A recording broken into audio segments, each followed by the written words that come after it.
Amis actifs, bonjour! Bienvenue dans les petites chroniques de Cindy, les conseils tremplins pour booster votre carrière.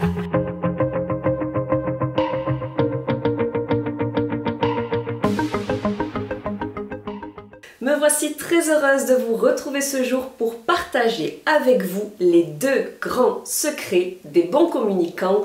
C'est parti! Règle d'or numéro 1, pratiquez l'écoute active. L'écoute est la clé de voûte d'une communication réussie.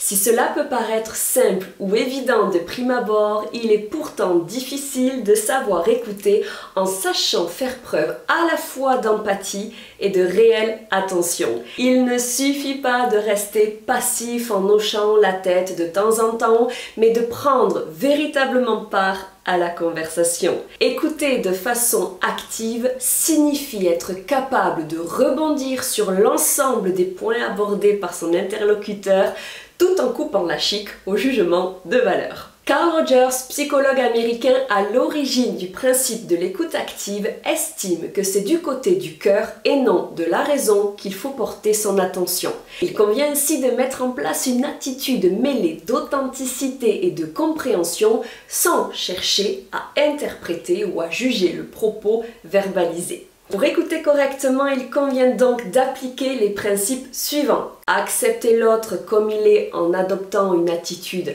respectueuse. Être centré sur ce qu'il ressent et non sur ce qu'il dit. S'intéresser davantage à lui ou elle plutôt qu'aux problèmes évoqués. Et enfin, éviter d'interpréter ses propos, mais essayer en revanche de comprendre les origines de son problème. Règle d'or numéro 2, amener la personne à parler d'elle. Les bons communicants sont ceux qui, avec bienveillance, savent diriger la conversation vers leur interlocuteur en vue de les encourager à parler d'eux, de leur vie, de leurs expériences ou de leurs différents points de vue. La personne qui est écoutée se sent alors valorisée car il est communément admis que nous sommes nombreux à préférer parler de nous.